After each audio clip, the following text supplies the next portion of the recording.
subcutánea. Ah, bien, que el aumento de circunferencia de cintura, ¿sí? Recuerden que se mide a la altura del ombligo, se asocia a una mayor cantidad de grasa visceral, o sea, dentro de los órganos, ¿sí? Ese es el riesgo, tener hígado graso, ¿sí? Y grasa intraabdominal, no grasa subcutánea, ¿sí? Ese es un detalle.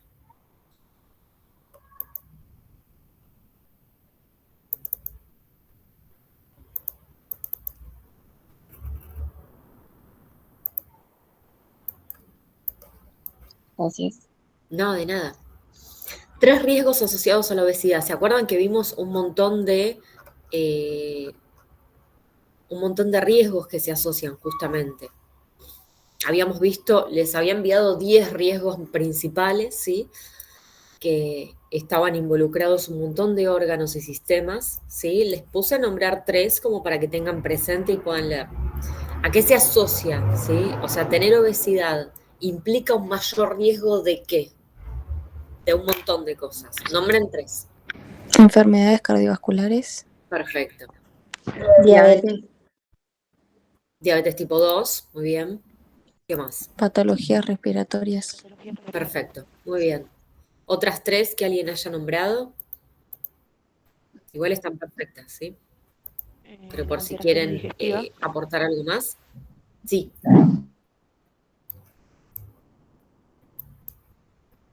Alteraciones digestivas. bien, En trastornos osteoarticulares, como osteoartritis.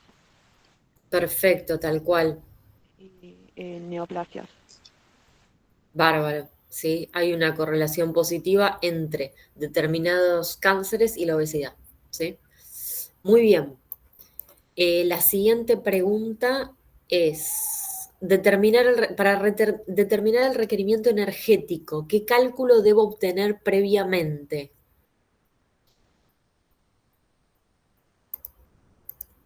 ¿Había algo diferente que yo tengo que calcular para determinar la cantidad de calorías que debe consumir un paciente con obesidad? ¿Qué debo tener en cuenta?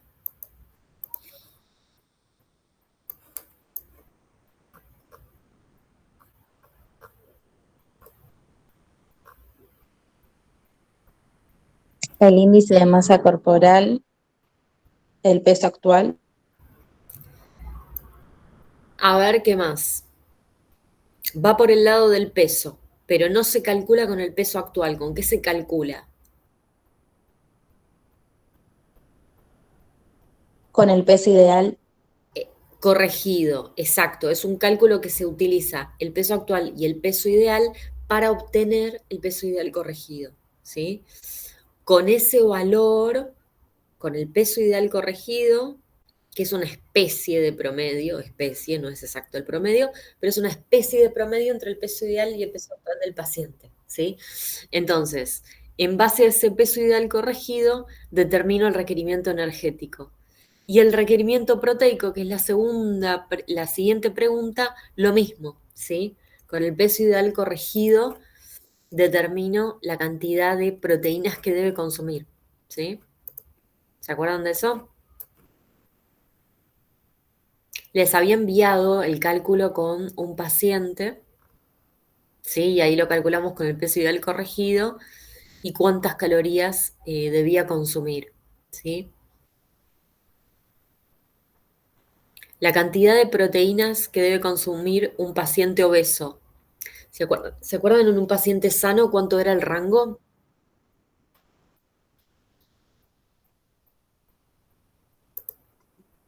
De 18.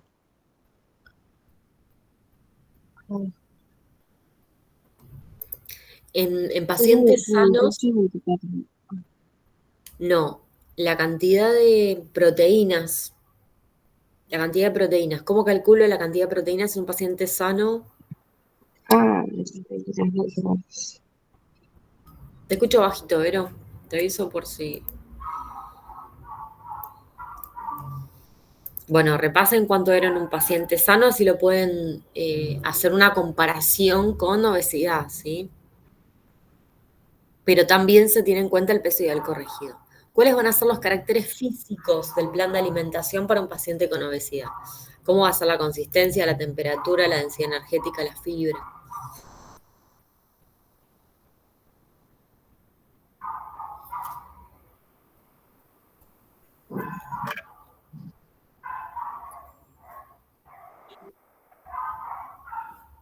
Mar, no sé si estás hablando, o sea, veo que se te activa el micro, pero no te escucho.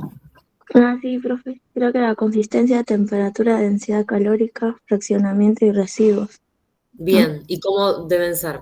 La consistencia tiene que ser masticada, que es preferible que sea masticada. Claro, que exija masticación, muy bien. O sea, de consistencias más duras, ¿no? Bien, ¿qué Y más? la temperatura que sean calientes para aumentar la saciedad Bien, y la densidad calórica disminuida, ya que son perfecto. Bien, el fraccionamiento normal aumentado y el residuo aumentado, o fibra. muy bien, perfecto.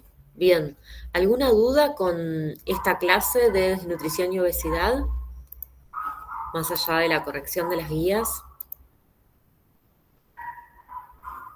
Los riesgos, profe, cuando lo piden el parcial, ¿va a pedir los 3 específicos que dijo? ¿O los No, 10? la verdad que no me acuerdo si hay una pregunta específica con eso, pero lean los 10, se los van a acordar porque son muy deducibles. Fíjense todos los órganos que están afectados, que prácticamente son casi todos, ¿sí? Eh, Así que yo creo que te vas a acordar, no vas a tener dificultad, ¿sí? Pero recuerden, cardiológicos, respiratorios, a nivel de la piel también, ¿sí? Hacen dermatitis. A nivel de psiquis, ¿sí? Hay alteraciones en lo que es todo lo exacto, psicológico y social, ¿sí? Y todos Bueno, los entonces órganos. lo principal sería el digestivo, cardiovasculares y respiratorio. Sí, bueno, diabetes 2 también, sí, que sería metabólico. Sí, Profe. bien, ¿alguna otra duda? Bien, Profe, yo no me acuerdo cuánto era la cantidad de proteínas en un paciente sano. en un paciente sano era entre 0,8 y 1,2 gramos de proteína por kilo de peso actual por día. ¿Sí? ¿Se acuerdan que habíamos hecho el promedio que era de 1 por kilo de peso? O sea, alguien que pesa 50 kilos, 50 gramos. Alguien que pesa 60 kilos, 60 gramos. ¿Sí? Es el mismo número en promedio, por eso es bastante sencillo de recordar. Y en el caso de la obesidad es alrededor de 1 gramo de proteínas por kilo de peso ideal corregido. Si no es de peso actual como antes, es de peso ideal corregido, que es el mismo cálculo que determinaron para hallar la cantidad de calorías. ¿Sí? ¿Ahí quedó más claro, Jocelyn? Sí. Buenísimo. En el mientras tanto, les voy a tomar listas. ¿Sí? Alberto Monterrosa Nara, hablen Presente. fuerte, así los escucho. Es tipo 2. Sobrepeso, obesidad, alimentación inadecuada, falta de actividad física y antecedentes familiares de diabetes tipo 2. Perfecto. Síntomas de diabetes tipo 1 y tipo 2.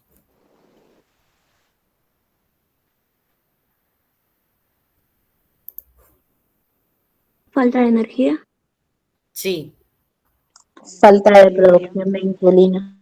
bien, visión borrosa, bien. polidipsia, infecciones urinarias, infecciones cutáneas. Y heridas que tardan en cicatrizar, ¿no? Que esa es la más Exactamente, evidente. exactamente. Bien, Poliuria. bien, bien, Infecciones cutáneas. bien. Pero una cuestión, en cuanto al, a ver, hay dos formas muy diferentes en que suelen diagnosticarse la diabetes tipo 1 y la tipo 2. La 1 en general llegan a la guardia descompensados, ¿sí? O sea, los síntomas son repentinos y graves. Hacen cetoacidosis diabética, se les dispara la glucosa a 300, 600 y llegan a la guardia descompensados. La diabetes tipo 2 en realidad, no tiene síntomas, ¿sí? O sea, es raro, son muy inespecíficos, ¿sí? Todo lo que nombraron está muy bien, pueden ocurrir, pero no de manera clásica. Fíjense que la diabetes tipo 2, no sé si tienen algún familiar, posiblemente sí, porque es de alta prevalencia, suelen ser diagnosticados por hallazgo de laboratorio, ¿sí? O sea, se van a hacer un chequeo de rutina y les da la glucemia aumentada. Después les hacen una curva de prueba de tolerancia a la glucosa y les da alterada, ¿sí? Y ahí se diagnostica la diabetes. En general no es que el paciente llega sintiéndose mal, es raro, ¿sí? O sea, puede tener algún síntoma, pero no es lo clásico, ¿sí? Complicaciones. Y acá sí tenemos el tema también de heridas que tardan en cicatrizar y complicaciones a nivel microvascular y macrovascular, ¿se acuerdan? ¿Qué órganos se encuentran afectados en estos casos?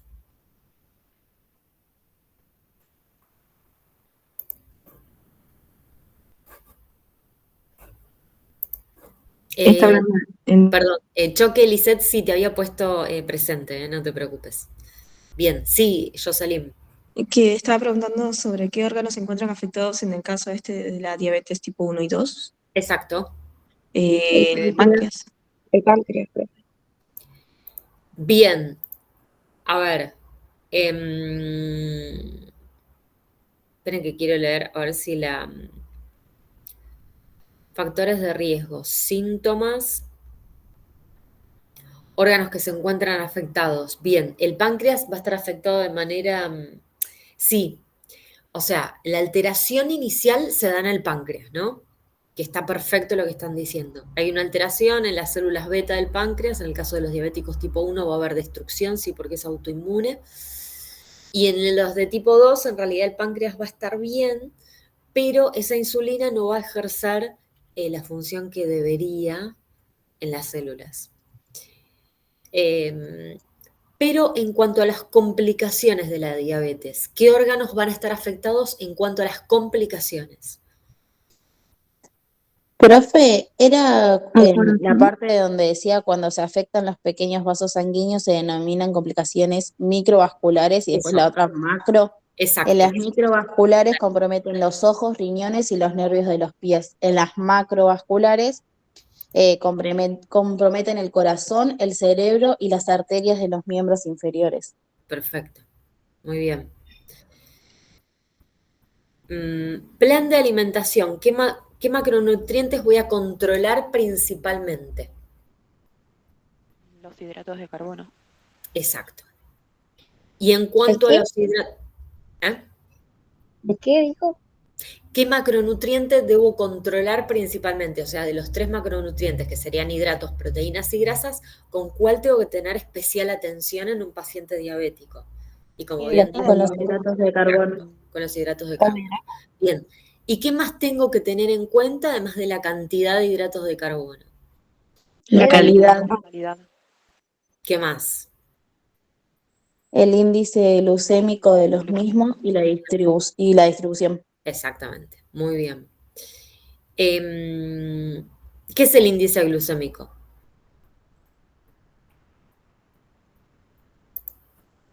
Es una medida de la rapidez con la que un alimento puede elevar su nivel de azúcar, glucosa Perfecto. en la sangre. O sea, un alimento de alto índice glucémico se absorbe rápido, ¿sí? Bien rápido y sube la glucemia de manera rápida. Em, ¿qué ejemplos de alimentos? Silvia, ya tenés el presente, ¿sí? Ruiz Paredes.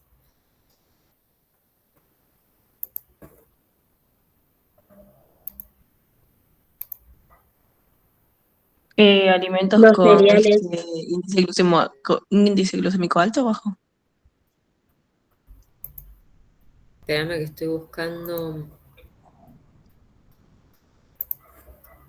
Eric, Quispeluna, ¿cuál es tu primer apellido?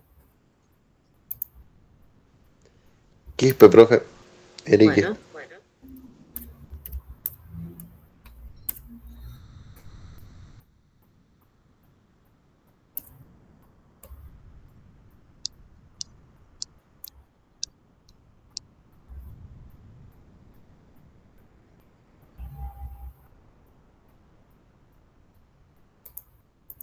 Me parece que por algún error te sacaron de la lista. Sí. Después lo voy a hablar con...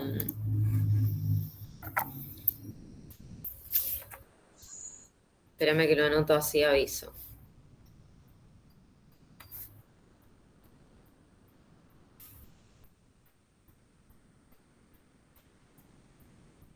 Bien. El resto ya les pasé, ¿sí? A Sillero, Lisette y Silvia. Bien, chicas, volvamos. Perdón. Caracteres, alimentos que Alimentos durante el proceso bajos químico. son cereales, integrales, vegetales en general. Bien, esos bajos, bien. ¿Y qué más? ¿Y altos?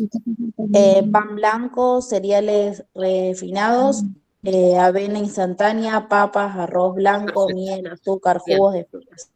bien, sepan eso, ¿sí? Caracteres físicos del plan para un diabético tipo 2.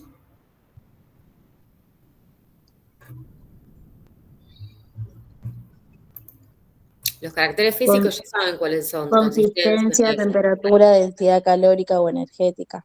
sí, cómo deben ser. Consistencia, todas. Accionamiento. Bien, Temperatura, todas, pero preferir calientes ya que retarda el vaciado gástrico. exacto, bien.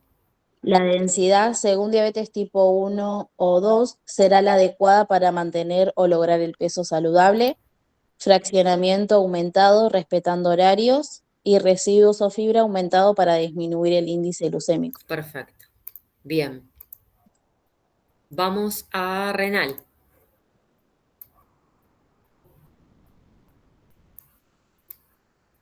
Les compartí, ahí lo pueden ver, ¿no? Sí. Bien. Aguda y crónica. Era breve este cuestionario, son 7 preguntas. Vamos a hacerlo ágil así llegamos a verlos todos. Diferencias principales entre insuficiencia renal aguda y crónica.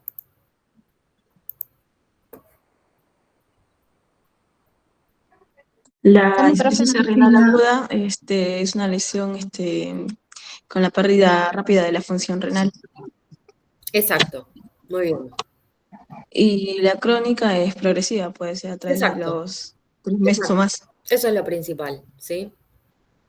La insuficiencia renal aguda, recuerden que puede tener, bueno, ahora igual está en la otra pregunta. Funciones principales de los riñones. Les había especificado 3, bien simples. ¿Cuáles son? Filtrar la sangre, Bien, ¿qué más? producir hormonas y regular el equilibrio de sustancias químicas. Bien, Participan en el mantenimiento de la masa y estructura ósea. bien, bien, perfecto. Eliminan desechos, no recuerdo si lo dijeron también. Bien. Causas más comunes de la insuficiencia renal aguda. ¿Se acuerdan que acá estaban las causas prerrenales, renales y posrenales? Hipovolemia, las pre, Bien, Bajo gasto cardíaco y alteraciones de la resistencia vascular renal y periférica. perfecto. En la renal propiamente dicha, ¿qué pasaba? Necrosis tubular aguda, lesión túbulo intersticial, lesión glomerular, lesión de grandes vasos. Claro, o sea, es una alteración, un daño en el riñón propiamente dicho, ¿sí? Bien, ¿y la posrenal con qué tiene que ver? Dice, la obstrucción de las vías urinarias es responsable de menos del 5% de las IRAs. Sus causas son medicamento, hipertrofia benigna de próstata o cáncer de próstata, cálculos renales y masa ocupante de origen maligno, neoplasia, como por ejemplo cáncer de ovario, cáncer colorectal. Perfecto, ¿sí? Sepan bien las diferencias entre las prerrenales, renales y posrenales, ¿sí? Las posrenales tienen más que ver con el tipo obstructivo, ¿sí? Bien. ¿Cuáles son los nutrientes a controlar en insuficiencia renal aguda primero? sodio, fósforo y potasio. Algo más. Las proteínas y los líquidos. Calcio. Perfecto, muy bien. Guarda que Mezclaste uno que se controla en crónico. El fósforo. El fósforo es exclusivo de crónico, ¿sí? En agudo vamos a controlar proteínas, sodio, potasio y líquidos, ¿sí? Y ahora sí, para complementar, se le va a sumar el fósforo en la crónica, ¿sí? Bien, ¿cómo voy a calcular el valor calórico total en pacientes con insuficiencia renal aguda?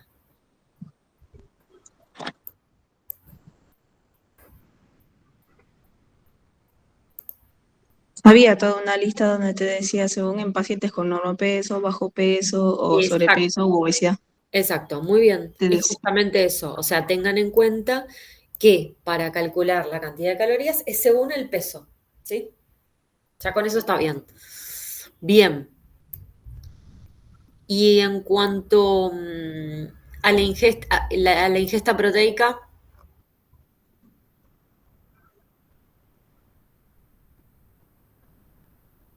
Se calcula según el índice de filtrado glomerular.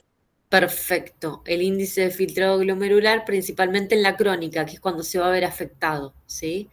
Y si no, en insuficiencia renal aguda suele ser dentro de los parámetros clásicos de referencia, ¿sí?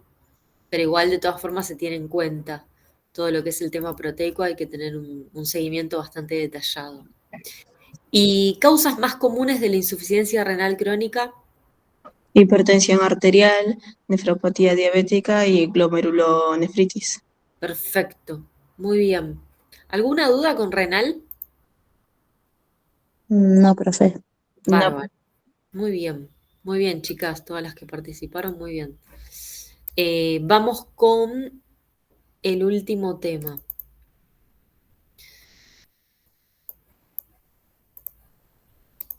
Ahí les comparto.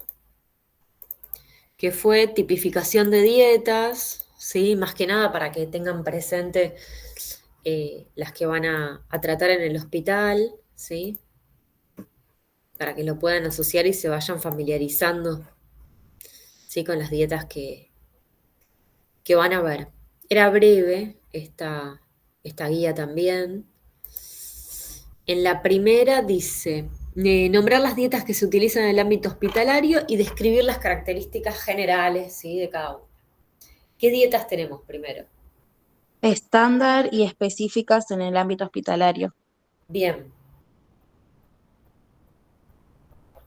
Dentro de las específicas, ¿qué vamos a tener?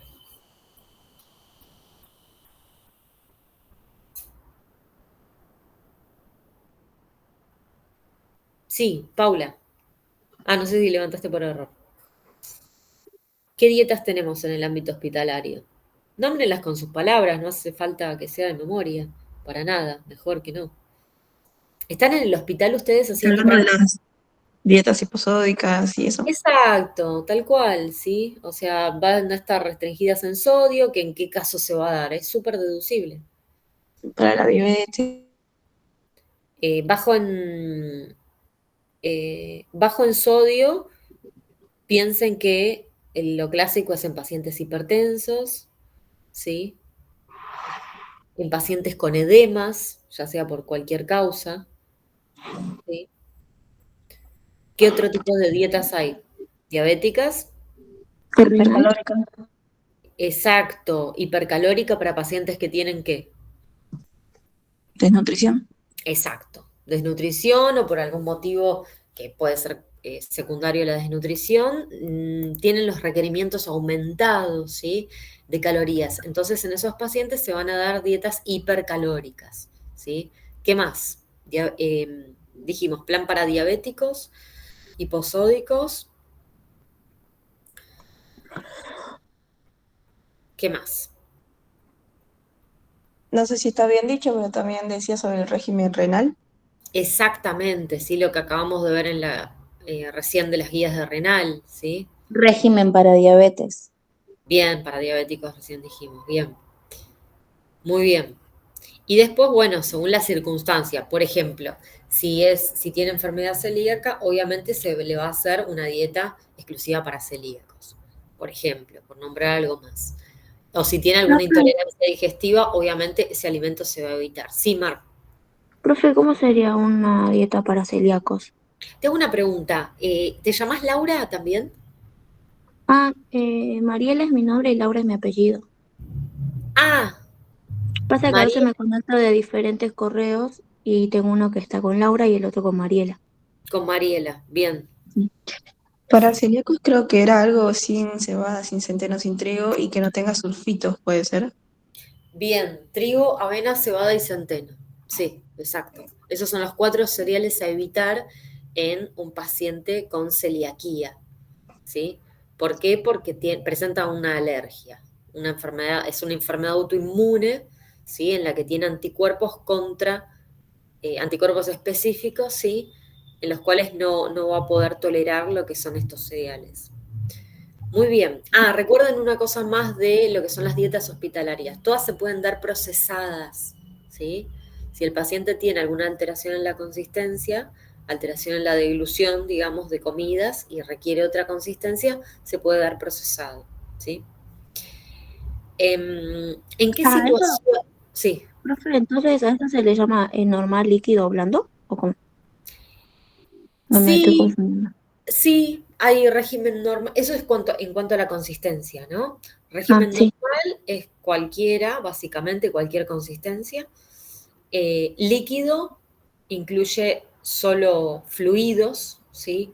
Agua, yogur bebible, ¿sí? Té, sopa, eso sería dieta líquida.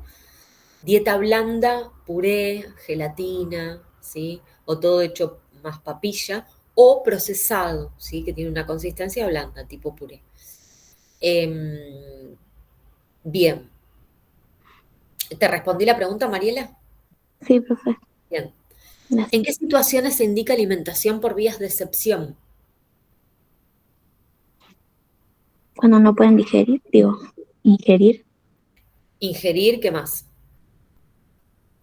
No No deben, tiene comprometido. Uy, Bien, cuando no deben consumir, eh, cuando no pueden ingerir alimentos. ¿Qué más? Cuando no quieren, habían dicho. ya había dicho pacientes que porque se Cuando se niegan a niegan a comer. comer. Ay, justo hablaron todos a la vez. ya decía que cuando bueno se comprometía el sistema digestivo. Bien, perfecto. También cuando se niegan a comer, ¿sí? Pacientes psiquiátricos a veces o con trastornos de la alimentación. Eh, bien, lo que decías que quienes no deben ingerir porque tienen que hacer reposo digestivo, quienes no pueden. Recuerden que en quienes no pueden están incluidos pacientes que están en coma, ¿sí? O que tienen una alteración en lo que es la deglución, ¿sí? Bien. ¿Algo más que quieran aportar sobre esto? Pacientes que no cubren sus requerimientos nutricionales. Perfecto, ¿sí? Ahí voy a tener a alguien con desnutrición, por ejemplo. Muy bien. Me quedó chiquito la pantalla y no leo. ¿Cuáles son los 3 métodos de alimentación y en qué caso se indica cada uno? Fíjense que van en orden de preferencia, ¿sí? Esos 3. ¿Cuál es el Vía primero? oral, Vía oral, perfecto. ¿Por qué se va a priorizar el vía oral? Porque es el más fisiológico, ¿sí? Es el más parecido a una alimentación normal, entre comillas. Bien, alimentación enteral bien, y alimentación parenteral. perfecto. Parenteral. ¿Cuándo voy a indicar suplementación por vía oral?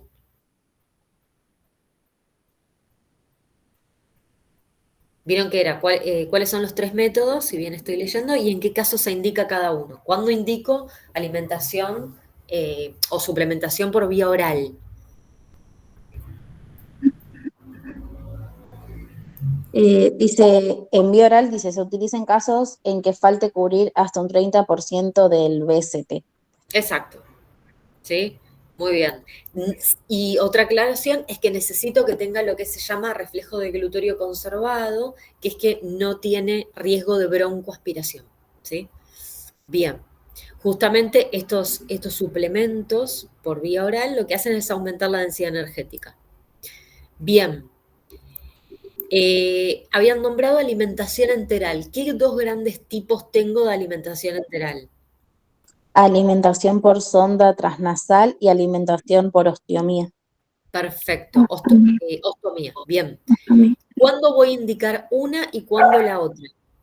La transnasal, según el órgano al que llega la sonda, se denomina sonda nasogástrica y dice, si no va a cubrir su requerimiento Eso, nutricional durante menos de 30 días, se elige la alimentación por sonda. Si no va a cubrir su requerimiento nutricional durante más de 30 días, se elige la ostomía. perfecto. Y si tengo que diferenciar suplementación por vía oral y alimentación enteral, dijimos, vía oral es cuando le falta cubrir menos de un 30% y alimentación enteral más de un 30%, ¿sí? Recuerden eso. Bien, tercera forma, parenteral. Alimentación directa en vena. Exactamente, exactamente. ¿Cuándo se indica? Cuando ninguno de los otros métodos, digamos, no es eficiente o no es posible. Claro, exacto, cuando no es posible. Muy bien, muy bien. O requiere un reposo digestivo total, perfecto. Y la última es, ¿cuáles son las desventajas de la alimentación parenteral? Todos los Riesgo de nutrientes infección. se encuentran hidrolizados. Eso es una característica en realidad que está muy bien. Va más para la pregunta anterior en el tercer método de alimentación parenteral, pero está muy bien la aclaración. Y en Siempre cuanto riesgo de infección. exacto, riesgo de infección clásico, ¿sí? Piensen que va directo a vía central, ¿sí? Entonces siempre que hay mucha manipulación, hay un alto riesgo de infección. Y la otra desventaja es que es muy cara, ¿sí? Es muy cara. Y la obra social la debe cubrir, si no es imposible de pagar. Así que son dos desventajas importantes. En cuanto al acceso por la economía y en cuanto al riesgo de infecciones, ¿sí? Muy bien. Bueno, llegamos a corregir todas las guías, así que muy bien las chicas que participaron. ¿Alguna duda?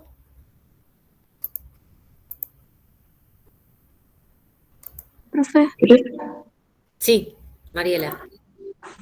bueno, le hago una.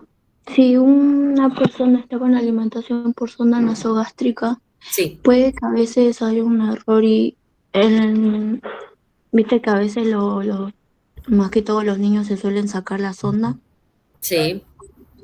eh, que por error la leche que le dan por la sonda puede entrar a los pulmones. ¿Existe esa posibilidad? Si está bien colocada la sonda, en realidad no, porque si la sonda es nasogástrica, a no ser que el paciente, a no ser que tenga reflujo, ¿sí? Y ahí sí se broncoaspire, pero no debería suceder, es grave que suceda y ahí hay que eliminar la sonda. Y lo que se debe hacer en estos casos, cuando hay riesgo de broncoaspiración, es progresar más por los órganos, o sea, no utilizar una sonda nasogástrica, sino nasoyeyunal, ¿sí? Que vaya más adelante. Muy bien. ¿Qué Igual más? eso, perdón, puede pasar porque simplemente a la hora de hacer de poner la sonda nasogástrica se hayan equivocado de lugar y no hayan comprobado con una radiografía o Claro, auscultación. pero es muy grave igual, es muy Sí. grave. Sí, sí, muy bien la aclaración, yo sé.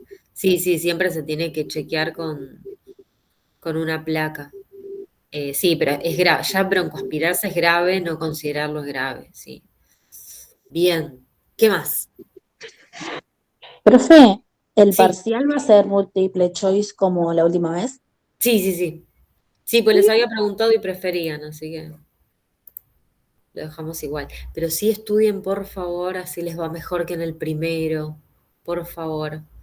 Es sencillo, pasa que tienen que tener los conceptos bien claros, ¿sí? Porque si leen varias preguntas similares, es normal confundirse, por eso es importante tener los conceptos claros como para allá. Y otro consejo, cualquier cosa, lean la pregunta sin las opciones, en principio, ¿sí? Y ahí piensen cuál es la respuesta, así evitan la confusión de después dudar entre una